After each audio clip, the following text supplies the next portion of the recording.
Welcome to eNarada videos. ಹಬ್ಬ ಮತ್ತು ಹರಿದಿನಗಳಲ್ಲಿ ಮತ್ತು ಆರೋಗ್ಯ ದೃಷ್ಟಿಯಿಂದನೂ ಕೂಡ ನಾವು ಗೋಧಿ ಪಾಯಸವನ್ನು ಮಾಡ್ತೀವಿ. ಅದರಲ್ಲೂ ವಿಶೇಷವಾಗಿ ರಥಸಪ್ತಮಿ ಹಬ್ಬದಂದು ಸೂರ್ಯದೇವನಿಗೆ ಗೋಧಿಯಿಂದ ತಯಾರಿಸಿದಂತಹ ಪದಾರ್ಥಗಳನ್ನು ನೈವೇದ್ಯ ಮಾಡುವುದಂತೂ ವಾಡಿಕೆ. ಅದಕ್ಕಾಗಿ ನಾವು ಈ ದಿನ ಗೋಧಿ ಪಾಯಸವನ್ನು ಮಾಡುವ ವಿಧಾನವನ್ನು ತಿಳಿಸ್ಕೊಡ್ತಾ ಇದ್ದೇನೆ.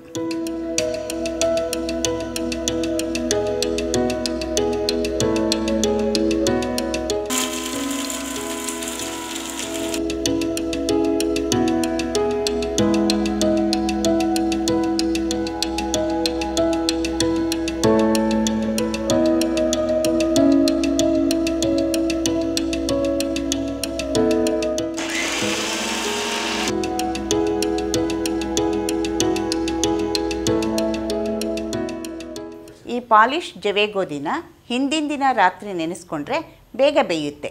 1 ಕಪ್ ಪಾಲಿಶ್ ಜವೆ ಗೋಧಿಗೆ 5 ಕಪ್ ನೀರನ್ನು ಸೇರಿಸಿ ಕುಕ್ಕರ್ನಲ್ಲಿ ಬೇಯಿಸ್ಕೊಳ್ಳಿ.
eNarada ಯೂಟ್ಯೂಬ್ ಚಾನಲ್ಗೆ ಸಬ್ಸ್ಕ್ರೈಬ್ ಆಗಿ, ಫೇಸ್ಬುಕ್ ಪೇಜ್ನ ಲೈಕ್ ಮಾಡಿ.